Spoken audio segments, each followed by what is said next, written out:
Hi, my name's Ian Donnelly. I'm a fourth year now, I guess, going into my fourth year history major. And I'm just recording a video right now for the HIST2211 World History since 1945 class for the online version taught by Professor Fraunholtz. Just talking a little bit about the process of doing the discussion board posts online.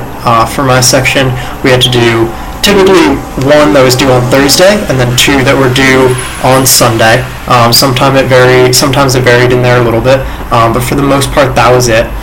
We had to do a main response to the discussion that was due by 8, and then a subsequent respond to someone else's by midnight.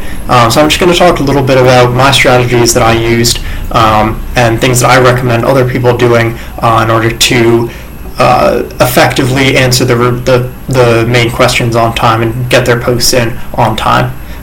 So first, the thing that I felt was most helpful was to always do the readings. This is obvious, but always do the readings, and especially do them before the date that they're due. So I would try to do it for the posts that were due on Thursday. I would try to do it a day or two before, so on Wednesday or Thursday, or Tuesday, Wednesday or Tuesday.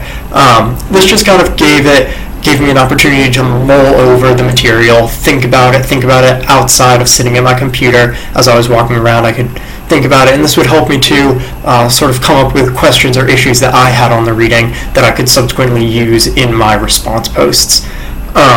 So that was something that I found was very helpful, to do the readings ahead of time. Second, this is also going to be obvious, don't wait until the last minute. Do the posts, give yourself enough time to do them. Don't sit down at 7:30. The posts are pretty easy to do, but you don't want to short shrift yourself, you don't want to short shrift the rest of the class, and you don't want to get the posts in late. So I always found it helpful to sit down a few hours before it was due. This gives you enough time to work through any kinks that you might have, really get your ideas out there so that you're not stressing about the time. Something else that I found helpful, this wasn't always the case during the weeks, but sometimes it was that I would, if all three or all two discussions were based on the same reading, I would just try to knock them out one after another. There's no point, in my opinion, to waiting a whole another set of days to respond to questions that you've already done the reading for and that you've already thought about. So if it was all about, a certain set of chapters from one of our assigned books, I would just do them all together. If it was a different variety of readings, then that was another story.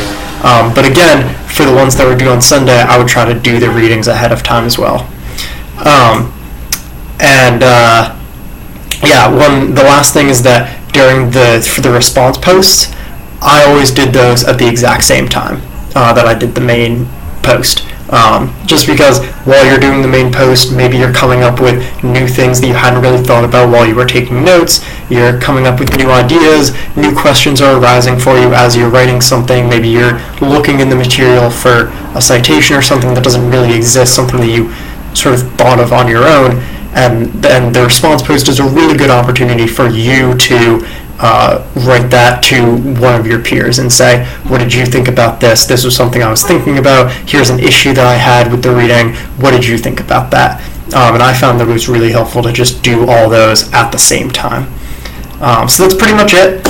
Those are my things that I used that I found was effective in order to do the discussion board posts on time. I hope that you do too. It's just my recommendation. And I hope that you enjoy the class.